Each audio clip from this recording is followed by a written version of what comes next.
If you are a two-wheel enthusiast and you hear the words Triumph Daytona, you will probably immediately be thinking of a sweet-sounding triple engine. Now the Triumph Daytona, it has had a really storied past. It started off as a race bike, then it eventually became a sports tourer, then a super sport, and it has had a bunch of iterations along the way. But the last memory that we have of the Triumph Daytona is of the 675, one that we all absolutely love and are deeply saddened by the fact that it doesn't exist anymore. But there is a new Daytona in town. It's called the Daytona 660, and like life always goes full circle, this is a sport tourer again. Now, many people screamed blue bloody murder when this was unveiled, and this didn't continue the super sport philosophy that the Daytona 675R had. So, is that actually the case? Should Triumph have made a super sport and not a sports tourer? And does this deserve to wear that Daytona badge? That's exactly what I'm here to find out. Welcome to our first ride review of the new Triumph Daytona 660. But before we go ahead, don't forget to like this video, share it with like-minded enthusiasts, and smash that bell icon for all things thrill of riding.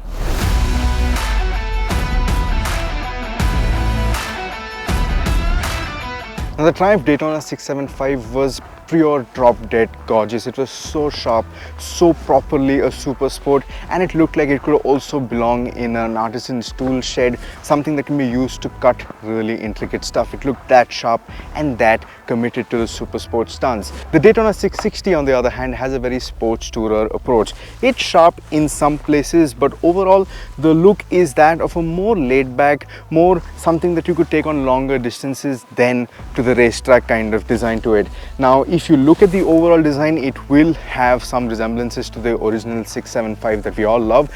That's because the same design team has worked on this bike as well. So if you see the front headlight, the whole fairing and all that, it does have some resemblances, but the resemblances are more to the Tiger Sport 660 because after all, this bike shares a similar platform to that motorcycle.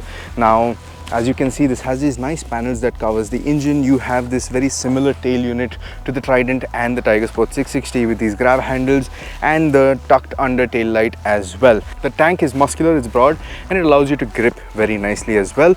The foot pegs, as you can see, aren't particularly rear set, and you have enough space for the pillion foot pegs as well.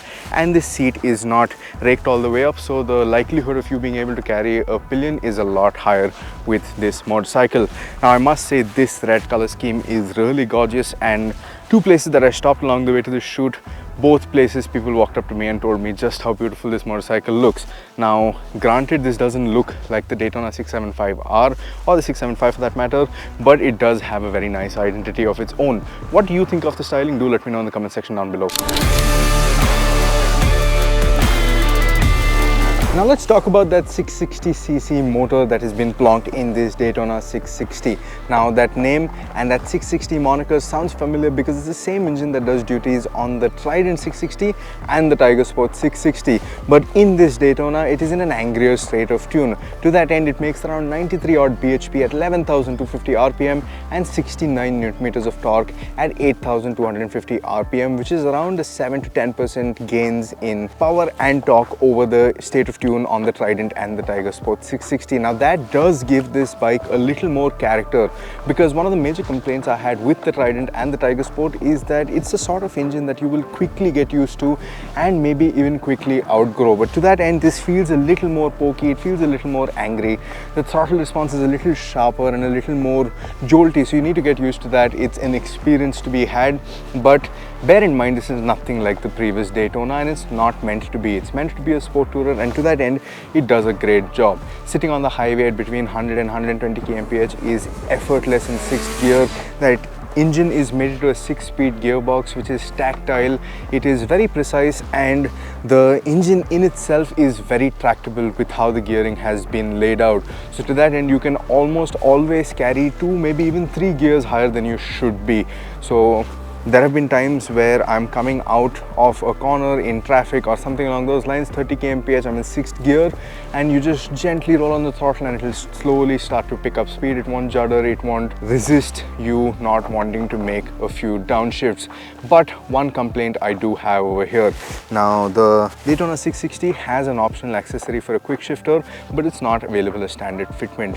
Now that is plain wrong. I feel like the quick shifter should have been a part of the standard equipment list for this motorcycle, that should have made the experience of owning and riding this bike that much more fun and involving.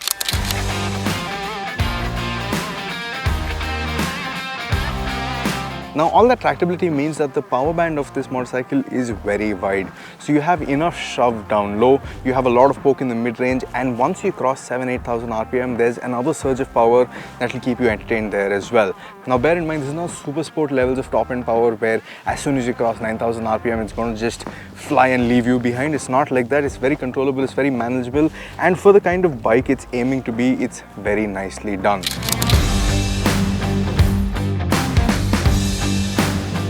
Now in terms of refinement, I didn't really have any problems. There was just some minor buzzes and rattles that would come around 4,000 or 5,000 RPM, but as you get on it, it starts to go away. I didn't feel any vibrations in the foot pegs, nothing of that sort. And because this is a triple, it does sound pretty good. Let's take a listen.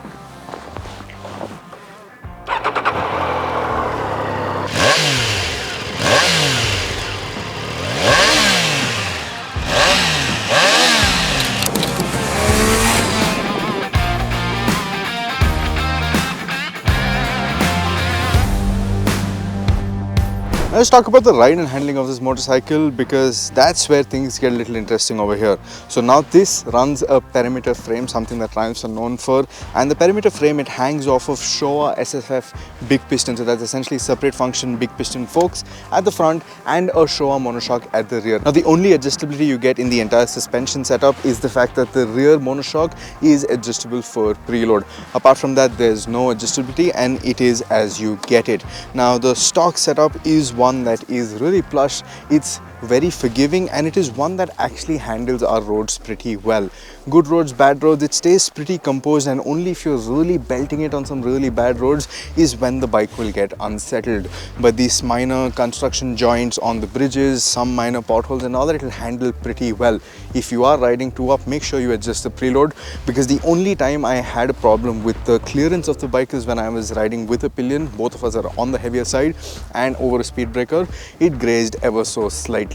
And that's also only because it came all of a sudden out of nowhere and I didn't have enough time to get back on the gas as I was getting on the speed breaker.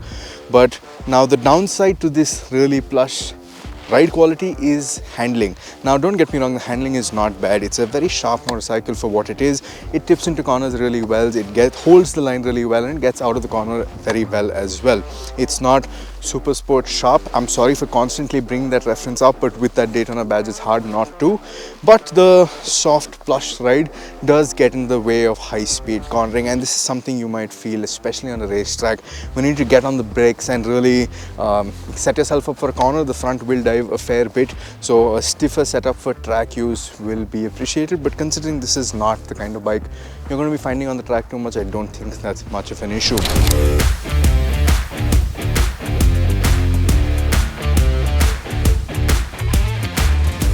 Now in terms of the seat, you have a split seat setup. The rider seat is 810 millimeters off the ground. I'm 5'10". I can very comfortably flat foot on both sides, and more than that, the inseam is also pretty narrow.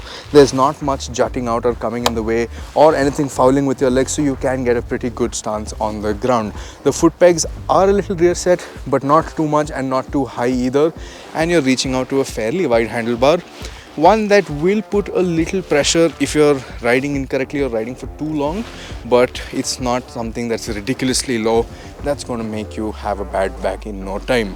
Now coming to the brakes, you have twin 310mm discs at the front with 4-piston radial calipers, and at the rear you have a disc brake as well. Now braking performance is solid, it is there, but I would have liked a little more initial bite. But I do understand why they may not have done a sharper setup, considering the softness of the suspension setup. Maybe if you have a sharper brake bite, it'll dive more than it already does, so maybe that's why. But for when that random person just crosses your way in the middle of the road, would have been appreciated. Now making the ride and handling package complete are the tires.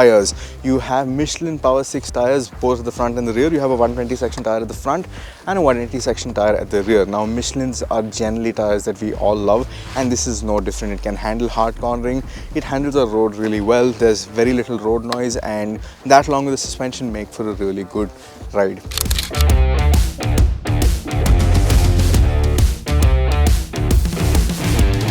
It's now time to wrap this video up with a bow, which once you pull, you should know whether or not you should consider getting this Daytona 660. First, let's talk about the price. 9.72 lakhs is what you're paying for this motorcycle. That's the ex-showroom price. Now that price, it's great. I really feel it's good value for money for that price, but my only niggle that I mentioned earlier also is that the quick shifter, which we don't know the prices for yet, should have been standard fitment. But apart from that, I feel like you're getting more than enough kit to justify that 9.72 lakh price tag. Now to the more pertinent question as to whether or not this deserves the Daytona tag. Now let's be a little real for a minute. I am also gutted that the Daytona isn't what it used to be. But if you really look at the markets, both in India and abroad, the super sports segment is just not cutting it for manufacturers anymore. Not enough people are buying it. Emissions are becoming stricter and stricter to allow the kind of performance that the super sports are supposed to give, and which is why most manufacturers are either going smaller or bigger, and Triumph is doing exactly that.